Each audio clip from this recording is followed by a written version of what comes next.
आज हम English grammar का एक ऐसा टॉपिक सीखने वाले हैं जो हर परीक्षा में पूछा जाता है और आपकी सेंटेंस मेकिंग स्किल को और भी मजबूत बनाता है, जिसका नाम है नाउन फ्रेज। कई बार सेंटेंस में हमें ऐसे वर्ड फ्रेजेस देखने को मिलते हैं जो नाउन फ्रेज की तरह काम करते हैं और उससे जुड़े एक्स्ट्रा वर्ड्स उसे और ज़्यादा डिटेल देते हैं। यही कहलाते हैं नाउन फ्रेजेस। आज के इस वीडियो में हम समझेंगे कि नाउन फ्रेज क्या होता है, इसे कैसे पहचानते हैं और इसका स्ट्रक्चर क्या होता है। एग्जाम में आने वाले एग्जाम्पल्स कैसे सॉल्व किए जाते हैं। तो चलिए शुरू करते हैं नाउन फ्रेज की आसान और स्टेप बाय स्टेप सीख कुछ ही मिनटों में। तो जैसा कि आप देख सकते हैं चैप्टर नंबर 2 है नाउन फ्रेजेस फंक्शन। ऊपर एक छोटा-सा डायलॉग दिया हुआ है वार्म अप सेक्शन में। Work in pair, role, play with dialogues with correct expression. Look at the big brown dog by the old thatched hut under the banyan tree barking at me and the girl says। सो जब आप इस dialogue को देखते हो तो इस dialogue का description यहाँ पर इस 2 लाइनों में दिया गया है। क्या बताते हैं वो? You just practice a dialogue where italicized words are replaced by the pronoun it. See the word here, it. The italicized words in the first speech bubble is a complex noun phrase. What is a complex noun phrase? See here, आपने जैसे sentence class 7 तक देखा होगा, simple, compound and complex. और noun phrase तो आपने इसके पहले पढ़ा ही था इंट्रोडक्शन में। तो उसी कॉम्प्लेक्स प्लस नाउन फ्रेज को मिला के क्या बनाया गया है? Complex noun phrase. We know that noun phrase is a group of words that does not have finite verb and function as a subject, an object or a complement in a sentence। हम जानते हैं कि noun phrase में वो शब्दों का ऐसा समूह है जिसमें कोई फाइनाइट वर्ब नहीं होता। वो काम करता है एक सब्जेक्ट के रूप में, एक ऑब्जेक्ट के रूप में, या तो सेंटेंस के कॉम्प्लीमेंट, विशेषता बताने वाली चीज़ों के रूप में। इट कंसिस्ट हेड नाउन, इसमें शामिल होता है एक हेड नाउन एंड और some other words acting as modifier before और आफ्टर इट। और कुछ ऐसे शब्द जो कि मॉडिफायर, उसकी विशेषता बताने के लिए होते हैं, या तो उसके पहले आते हैं या उसके बाद आते हैं।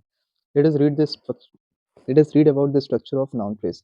सो आपने इसके पहले जो स्ट्रक्चर देखा था, इसके पहले वाले चैप्टर में, चैप्टर नंबर 1 में, तो आपने वहाँ पे डिटर्मिनर देखा था, आपने वहाँ पर हेड नाउन देखा था। बट मैं यहाँ पर बताना चाहता हूँ कि प्री मॉडिफायर और पोस्ट मॉडिफायर जैसा कॉन्सेप्ट भी है। प्री मॉडिफायर और पोस्ट मॉडिफायर क्या होते हैं, आप पेज नंबर 7 पे देखेंगे। बट मैं एक चीज़ और आपको बता दूँ, एक फ्रेज़ मैं ले रहा हूँ, every Indian child.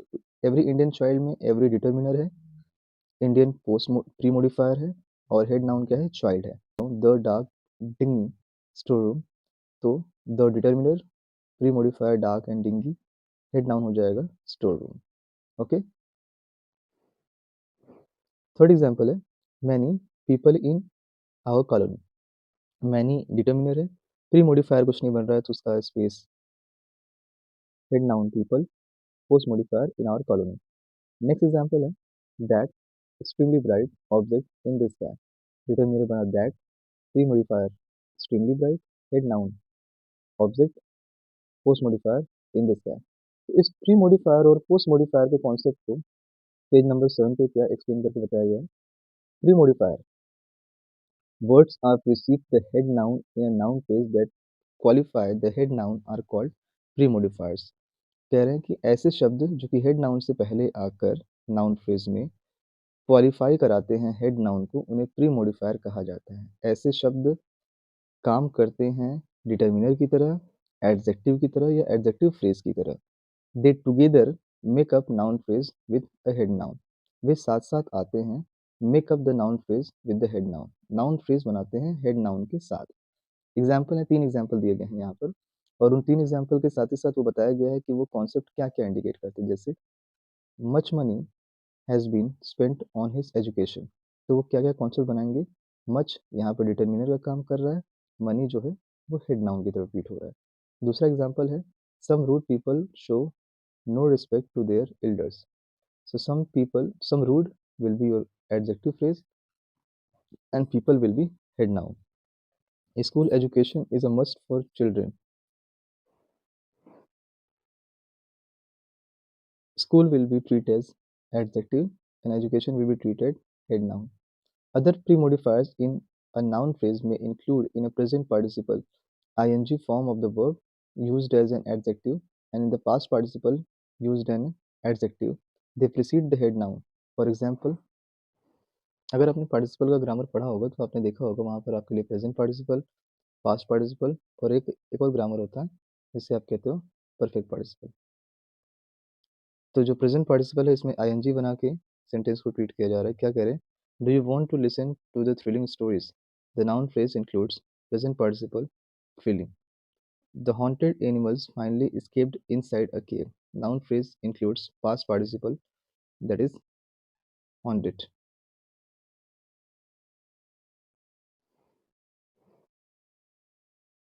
Second example है The haunted animal finally escaped inside a cave.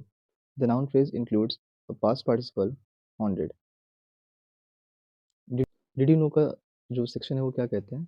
Even if the head noun is plural, दो पॉइंट है point number one point number two its pre modifier are always singular for example four pencil boxes the staff salaries अब आप मुझसे पूछोगे sir यहाँ pre modifier क्या है ये फोर आपका डिटर्मिनर है ये है आपका प्री मोडिफायर ये पेंसिल इसी की बात कर रहा है कि ये हमेशा सिंगुलर होते हैं और ये तो प्लूरल है ही द स्टाफ सैलरीज में द डिटर्मिनर स्टाफ आपका प्री मोडिफायर सैलरीज ये आपके plural form its pre-modifier indicated number and measurement are always similar. We usually use a hyphen with compound adjectives. यहाँ देखिएगा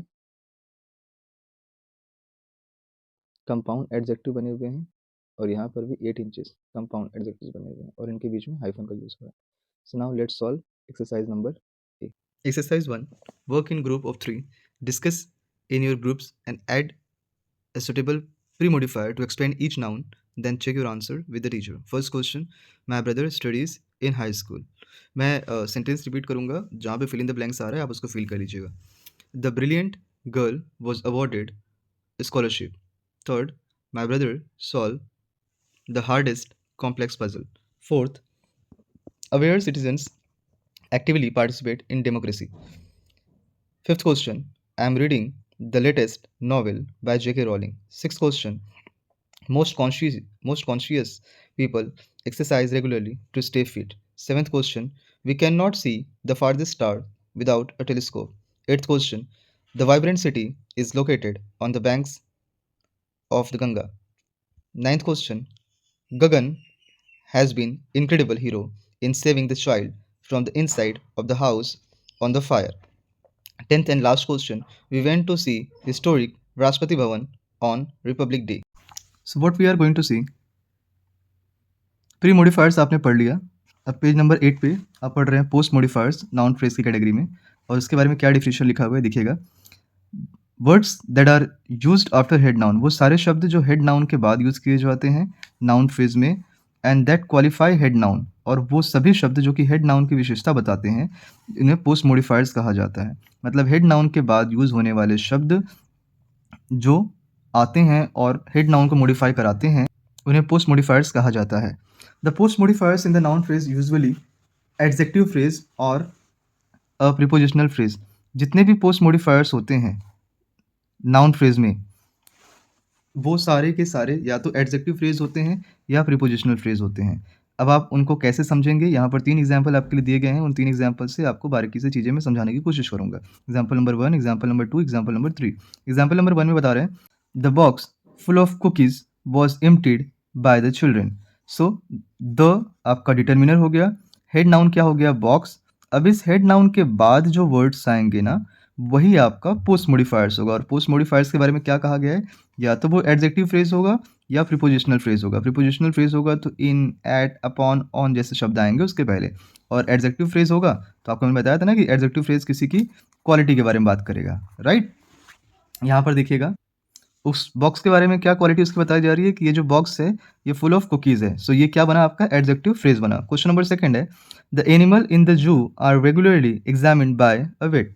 इसमें डिटर्मिनर आपका क्या बन रहा है, डिटर्मिनर बन रहा है द. हेड नाउन क्या बना, हेड नाउन बना एनिमल. इसके बाद प्रीपोजिशनल फ्रेज क्या बन रहा है, प्रीपोजिशनल फ्रेज बन रहा है इन द जू. अब आप मुझसे पूछोगे सर प्रीपोजिशनल फ्रेज कैसे, बताऊंगा. यहाँ पे देखिए स्टार्टिंग कैसे हो रही है प्रीपोजिशन से. सो शब्दों का ऐसा समूह जहाँ पर प्रीपोजिशन से स्टार्ट होता है उसे प्रीपोजिशनल फ्रेज कहते हैं. सो अगर आप इसको रिमूव कर रहे हो तो आपका सेंटेंस क्या बनेगा, the animals are regularly examine by a wait.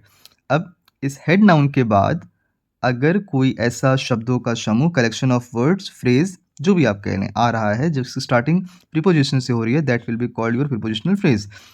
Third example, that man with a white beard is renowned scientist.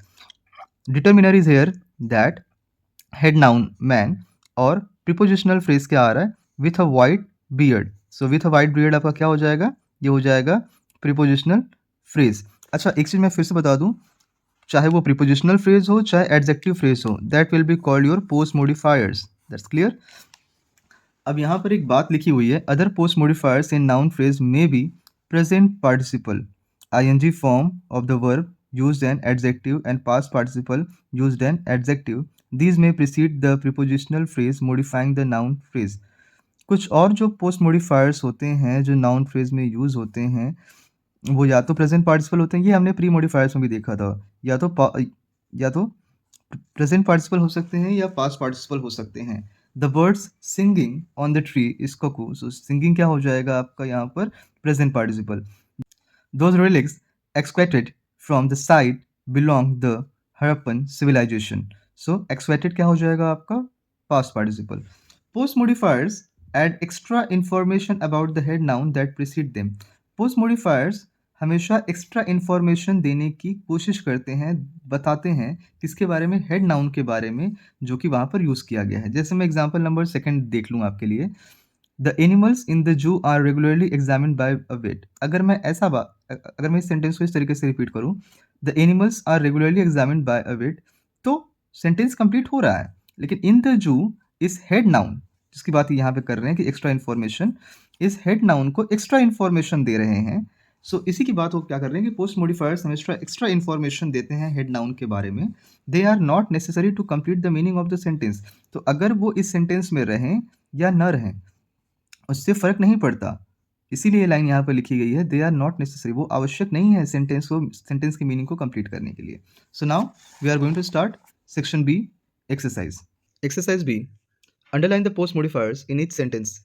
Do the sentence make sense if you remove the underlined post modifiers? If sentence makes sense, then your answers are correct. So I'll repeat the answers. You have to make it the sentence is making sense or not. Boys sitting in that corner help me fill the form. So sitting in a corner will be underlined part and sentence will make sense without post modifier. Okay. Next, second question. Do you like the food with its tangy taste? So underlined part is with its tangy taste, sentence will make sense. Third question. Once has paid back the money borrowed from his friends. Borrowed from his friends will underline part, sentence still makes sense. Question number 4. Lenny loves eating vegetables with a lot of cheese will your underline part, sentence will make sense. Someone visits the orphans in the night shelter daily. In the night shelter daily, sentence still makes sense. Question number 6. Newspaper reporting the incident have already been circulated. Reporting the incident will be underlined part and sentence still makes sense. Question number 7. Cottage built on the hilltop are centrally heated for winter. Built on the hilltop sentence still makes sense. Question number 8. The jar of peanut butter slipped from my hand. Sentence still makes sense. Question number 9. Children cheering the team were asked not to make noise. Sentence still makes sense. Underline part, cheering the team. Question number 10. Villagers are often awed by the traffic on the city road. On the city roads, sentence still makes sense. Now we are going to start section C. Work in pairs and rewrite the sentence, changing the italicized pre-modifiers and pre-modifiers into post-modifiers. The first one has been done for you. Check each other's answer. Question number 1. Let's start. This is an interesting topic for me. This is a topic of interest for me. Question number 2. The teak table is an antique. The table made of teak is an antique. Question number 3. We bought the Persian carpet. We bought carpet that are Persian. Question number 4. The government officers helped us. An officer who worked for the government helped us. Question number 5. This is our recreation room. That is the room that we use for recreation. Grandpa is very patient man. Grandpa is a man who is very patient. Question number 7. We enjoyed the summer vacation. We enjoyed the vacation that happened in summer. Question number 8. The expiry date is printed on the flap. The date of expiry is printed on the flap. Question number 9. He has been a successful man. He has been a man who is successful. And last question. He is a gray haired man. He is a man who is gray haired. एक छोटा सा did you know का section है। इस did you know के section में क्या लिखा गया है? हेड नाउन में have both pre modifier and post modifier. For example, the unexpected rainfall early in the morning caused a lot of delay. So आपको पता चल गया है कि द आपका क्या हो जाएगा? डिटर्मिनर हो जाएगा हमेशा की तरह। अनएक्सपेक्टेड क्या बना? प्री मॉडिफायर, क्योंकि हेड नाउन के पहले अगर जो आएगा वो आपका बनेगा प्री मॉडिफायर, और हेड नाउन के बाद अगर कुछ आएगा तो वो बनेगा पोस्ट मॉडिफायर। तो पोस्ट मॉडिफायर क्या बना? Early in the morning caused a lot of delay. अब कॉम्प्लीमेंट क्या होते हैं? कॉम्प्लीमेंट्स होते हैं किसी सेंटेंस में आकर उसकी विशेषता के बारे में बात करें। Noun phrases complement. आपने पढ़ लिया प्री मॉडिफायर, आपने पढ़ लिया पोस्ट मॉडिफायर, अब आप पढ़ेंगे complements. Noun complements come immediately after the head noun in noun phrase. Noun complements वो होते हैं जो हेड नाउन के तुरंत बाद आते हैं। किसमें? नाउन फ्रेज में। They are usually a prepositional phrase. वो प्रायः प्रीपोजिशनल फ्रेज की तरह काम करते हैं। Complements are necessary to complete the meaning of the head noun and can not be removed. Complement जो विशेषता बताते हैं, जो उस चीज़ में कुछ क्वालिटी ऐड करते हैं, are necessary to complete the meaning of the head noun. वो हेड नाउन की मीनिंग को कंप्लीट करने के लिए वहाँ पर आवश्यक होते हैं और उन्हें हटाया नहीं जा सकता। They are different from post modifiers. वो पोस्ट मॉडिफायर से अलग होते हैं। दैट मॉडिफाई और डिस्क्राइब द नाउन।